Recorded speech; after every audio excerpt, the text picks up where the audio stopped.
Hello, welcome back to my channel. હું છું ઉન્નતિ. મારી ડાયરી મારી વાતોમાં આપનું સ્વાગત છે. ફરી લઈને આવી છું એક નવી રચના. આજની રચનાનું શીર્ષક છે કે એવું કઈ રીતે બને. ભગવાનની માયાને સમજવા માટે એક જિજ્ઞાસુને થતા જે પ્રશ્ન છે એવા પ્રશ્નની આ રચના છે. શરૂ કરું છું આજની રચના. બધા ધાર્યું તારું કરે તને ધરીને, બધા ધાર્યું તારું કરે તને ધરીને, એ હું સહજ સમજી જાઉં એવું કઈ રીતે બને. એવું કઈ રીતે બને. સમયને સ્થાન તારા બન્યા ગુલામ, સમયને સ્થાન તારા બન્યા ગુલામ, ને તું ભક્તનો દાસ છે થઈ જાય એવું કઈ રીતે બને. ને તું ભક્તનો દાસ થઈ જાય એવું કઈ રીતે બને. ને સૂરજ ને ચંદ્ર ડરે, સૂરજ ને ચંદ્ર ડરે, ને પવને વાય ડરી ડરીને, ને તું રણછોડ બની ભાગે એવું કઈ રીતે બને. એવું કઈ રીતે બને. ને તારું જ કહ્યું છે, તારું જ કહ્યું છે અહમ બ્રહ્મા અસ્મિ, તારું જ કહ્યું છે અહમ બ્રહ્મા અસ્મિ, ને હું તને ઈશ્વર માનું એવું કઈ રીતે બને. એવું કઈ રીતે બને. બધા ધાર્યું તારું કરે તને ધરીને, એ હું સહજ સમજી જાઉં એવું કઈ રીતે બને. એવું કઈ રીતે બને. આ હતી આજની રચના. એવું કહેવાય છે કે ભગવાનની માયાનો કોઈ અંત નથી. અંત નથી એ જાણીએ છીએ, પણ જે મનમાં થતા તર્ક કુતર્કની આ વાત કરી છે. ભગવાનની માયાને સમજવા માટે એક અદ્ભુત કથા વાર્તા. સુદામાજીએ ભગવાનને પૂછ્યું કે મારે તમારી માયાના દર્શન કરવા છે, મારે તમારી માયા જોવી છે. ભગવાને સુદામાએ કૃષ્ણ ભગવાનને પૂછ્યું, એટલે કૃષ્ણ ભગવાને એ વાતને ધ્યાન ના આપ્યું અને એમને જવા દીધું કે જરૂર નથી, આમાં માયાને જાણવામાં બહુ મજા નથી. તે છતાં સુદામાજીએ ફરી વાર કીધું. તે કૃષ્ણ ભગવાને કીધું ફરી ક્યારેક હું તમને બતાવીશ, માયાના દર્શન કરાવીશ. એકવાર કૃષ્ણ ભગવાન અને સુદામાજી એ નદીએ નાહવા ગયા હતા. અને નદીએ નાહવા ગયા અને નદીએ નાહવા ઉતર્યા એટલે કૃષ્ણ ભગવાન ઉતરી અને આવીને પોતાનું પિતાંબર પહેરતા હતા.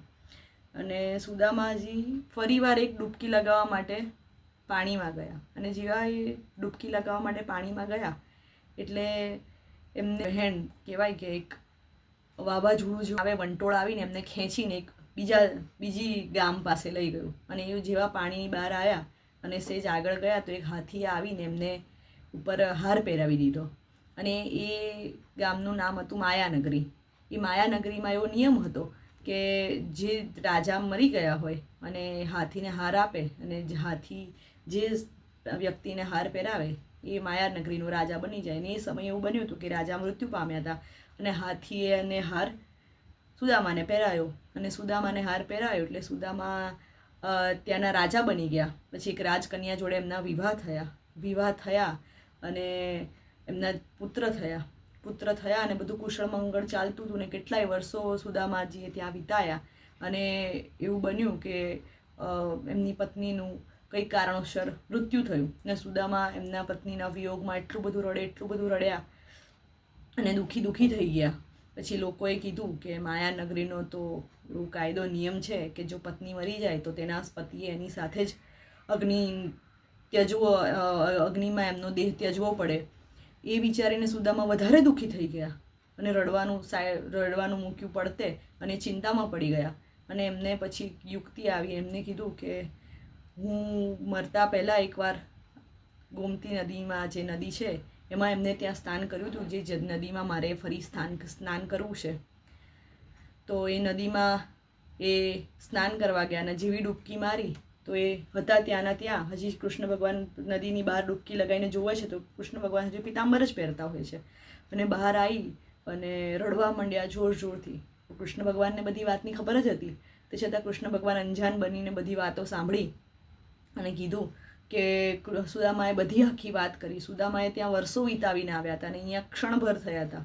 અને સુદામાએ બધી વાત કરીને પૂછ્યું કે હું જે અત્યારે જોઉં છું એ સપનું છે કે જે હું માયાનગરીમાં જઈને આવ્યો છું એ, કે માયાનગરીમાં હતો એ સપનું હતું.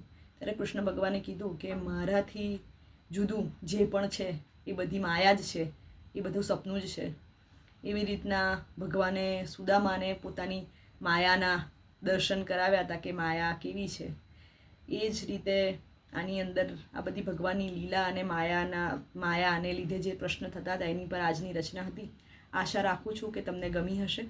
ફરી મળીશું એક નવી રચના સાથે. રાધે રાધે.